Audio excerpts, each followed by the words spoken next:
Hello, today is Friday, July 21st, 2023. I'm Jason Shapiro with crowdedmarketreport.com. Last week I did a video where I showed sort of my positions and how I handle them on an individual basis and also on a portfolio basis. And it was great because I had two trades, one lost, one made. I was lucky enough that because of my positioning algo, I was able to have larger size in the one that worked. So net, the whole thing made money. And I also had sort of a portfolio hedge trade that I did that was lucky enough to work. And everything was wonderful in the world of Jason Shapiro trading that week. And I got some requests from people asking to do similar type of videos so they could see how I handle both the individual trades as they go and the portfolio as a whole as it goes. So I thought I would do a follow-up video this week and go through what happened this week, which is good because there were very few trades and it went as well as things went the week before. They went exactly poorly this week. So we get to see how, Jason Shapiro, the market wizard, has a week that absolutely sucks. And I screwed up along the way. And I also had some pretty unlucky things happen as well, as it turned out. So let's take a look. We came into this week, and the only position I had left on was this long yen trade, which was essentially here was Friday, right? So we had Monday, Tuesday, Wednesday, Thursday, Friday, and it just went down, and I lost money on that trade. And the reason I still had that trade on, if we look at the Commitments of Traders report for the yen, as of last week, which is the second last bar here, right, we still saw speculators very, very short, so therefore I'm staying long. And I do have an algo, and this is as of, I get this on Friday, so last Friday I got this, and it's as of the last Tuesday.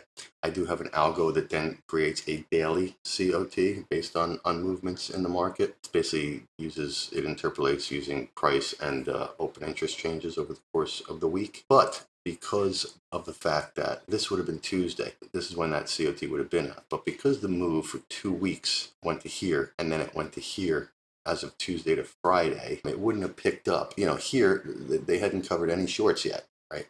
So the move from here to here wouldn't have shown them covering enough shorts on my algo to have gotten me out. Now, as it turns out, when we get the new data, which is as of, I just got it a few hours ago, it's as of last Tuesday, we see, in fact, they did do quite a bit of covering, and they covered enough that it would have gotten me out, which is wonderful, except that I didn't know this until today.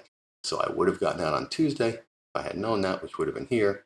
Instead, I got out on the close today and gave back quite a bit of my gains, and that sucked. But at the end of the day, this ended up being about a 3-to-1 trade where I made 3 times what I was risking. So not horrible, not the worst thing that's ever happened to me. Clearly, if that were the worst thing that happened to me in trading from here on in, I would take it all day.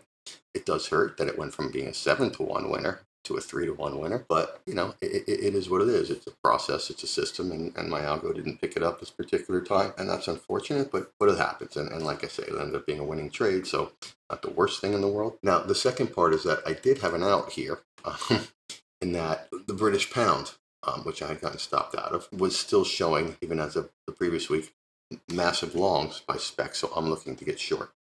So when I'm looking to get short based on this, I'm looking for a market confirmation.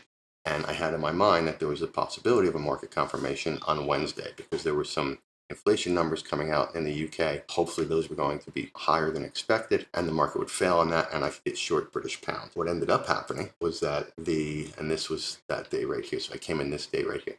So what ended up happening was the inflation number, in fact, it was weaker than expected, and the pound just went straight down. So it didn't give me the chance to get short. So I missed that, which again, happens.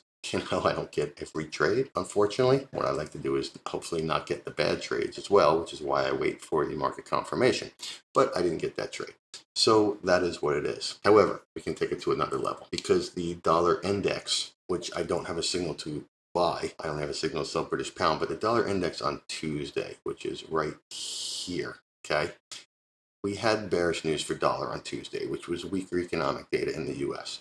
And you can see the dollar sort of went down, touched the low, rebounded, and closed up on the day. So had I had like a buy in dollar, I don't trade dollar index, but how I had a buy in dollar index, theoretically, that would have been a buy in dollar index. What I could have done, and of course this is all in retrospect, but I could have looked at that and said, okay, dollar index is a buy.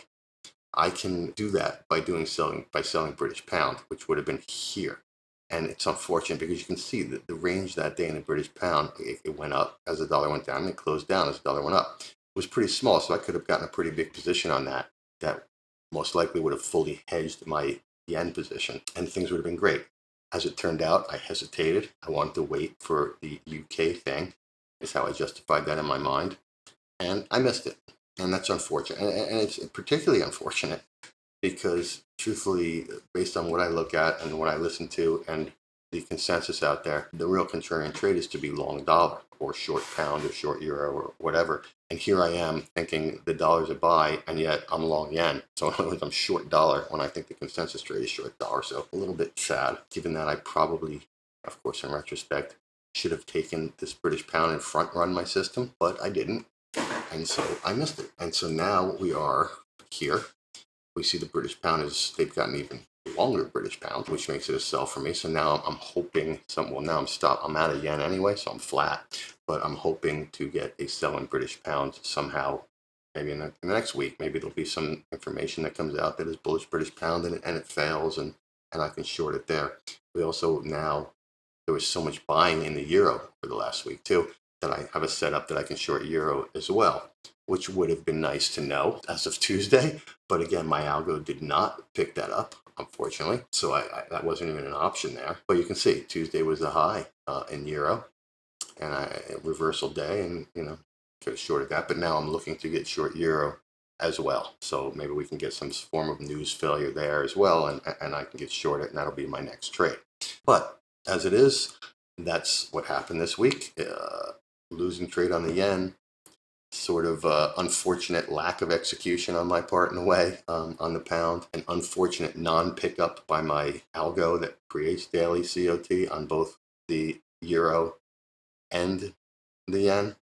So a lot of sort of unfortunate things that happened there, and led to a negative week, which again happens. So how do we deal with this psychologically? Well, I deal with it the same way psychologically. I mean, look, I freak out internally, but in terms of trading, I don't do anything. I follow my process, right? My process had me long yen. Unfortunately, it didn't give me the exit that I would have known had my algo picked it up.